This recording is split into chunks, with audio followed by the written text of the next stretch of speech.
இன்னைக்கு என்ன பார்க்க போறோம்னா ரிசெஷன் இன் ஐடி. கம்பெனில இருந்து எம்ப்ளாயை எதுக்கு ரிமூவ் பண்றாங்கன்றத பத்தி டீடைலா இந்த வீடியோல பார்க்க போறோம். ஓகே, இப்போ ஒரு கம்பெனி ஸ்டார்ட் பண்ணணும்னா கண்டிப்பா அவங்க கையில கேஷ் இருக்கணும். கேஷ் இல்லாம அவங்க கம்பெனியை ஸ்டார்ட் பண்ண முடியாது. கண்டிப்பா அவங்க லோன் எடுத்திருப்பாங்க. ஸோ அந்த லோனை கட்டுறதுக்கு இன்ட்ரெஸ்டும் பே பண்ணிட்டு வந்திருப்பாங்க. ஒவ்வொரு கம்பெனிலையும் அவங்க பைப்லைன்ஸ்ல நிறைய ப்ராஜெக்ட்ஸ் வச்சிருப்பாங்க. பேங்க்ல அவங்க இன்ட்ரெஸ்ட் ரேட்டும் அதிகமாகும். அதே மாதிரி அவங்க பைப்லைன்ஸ்ல இருக்க ப்ராஜெக்ட்ஸ்லாம் ஓல்டுல போகும். அதனால அவங்க எதிர்பார்த்த ப்ராஃபிட்டும் எடுத்துட்டு வர முடியாது. அதே மாதிரி பேங்க்ல இன்ட்ரெஸ்ட்டும் பே பண்ண முடியாது.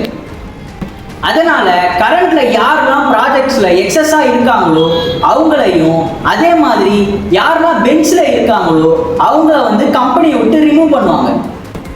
அவங்கள ரிமூவ் பண்றதுனால அவங்களுக்கும் ப்ராஃபிட்டபிலிட்டி கிடைக்கும். அதை வச்சு அவங்க இன்ட்ரெஸ்ட்டும் பே பண்ணுவாங்க. ஸோ இதுதான் ரிசெஷன். இதே மாதிரி யூஸ்ஃபுல்லான கண்டென்ட் வேணும்னு நினைச்சீங்கன்னா மறக்காம நம்ம சேனலை சப்ஸ்கிரைப் பண்ணிடுங்க.